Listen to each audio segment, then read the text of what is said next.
What are the 3 things you need to consider before purchasing your solar system, either for your home or your business? Nowadays, I think we can all agree, Eskom has become incredibly unreliable.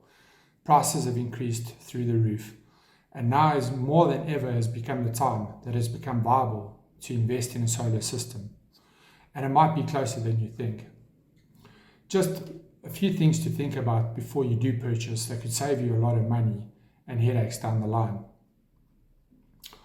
My name is Conan Campbell from ZenSolar, and for the last 3 years we've helped many of our clients reduce their bills and give them independence in terms of their energy consumption.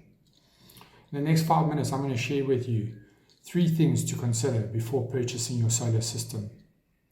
Number 1 is your CoC on the electrical side. So there's 2 main sides to this. One being the AC side. Now AC is what you are used to when you plug something in by the wall. That might be your hairdryer, the stove, any of your electrical appliances. So a certified installer should be able to certify you, because you've got to remember there's 2 aspects to the solar system. The part coming from the inverter to the main distribution board, which is your AC side. So they need to configure that correctly, and I'll need to be able to sign off on that. The second side is the DC, which is direct current.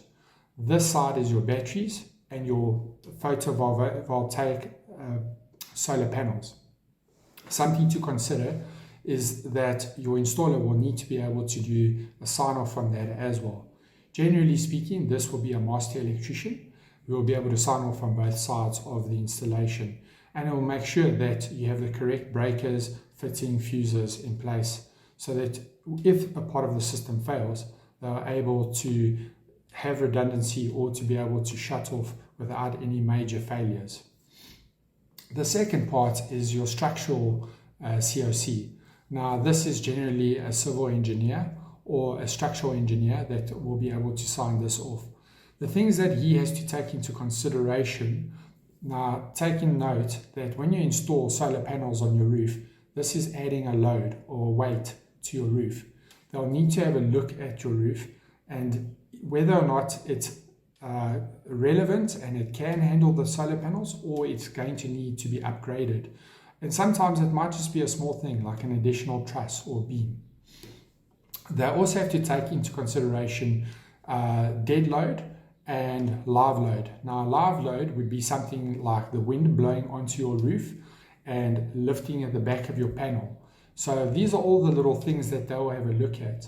Then the other part of it is they're going to look at the best practice or place for installation, and are you certified, are you actually able to divide the house, so where the batteries and the inverter are installed, that there is sufficient fire protection, so if something was to burst into flames, it wasn't going to burn the rest of the house down, or at least giving you enough time to respond to be able to put the flames out.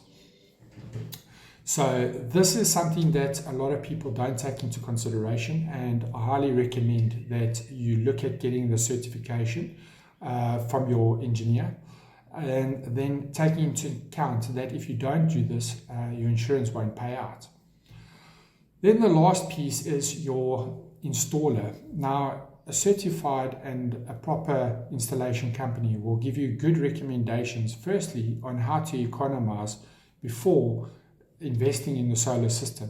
A few changes around the house would greatly reduce the requirement and the cost involved when it comes to putting a solar system into your house. The other thing is they're also going to take into consideration best practice when it comes to installation of your system. Now, as I mentioned, and I think we all know, this is quite an expensive and costly experience when it comes to purchasing your system. So it's really good to take note and ask good questions when it comes to inviting a prospective installer into your premises.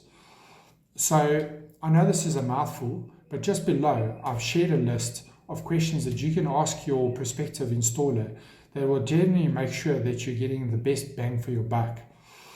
So if you want any more information or you want this cheat, just click on here below and drop us a yes in the comment, and I'll get that list off to you.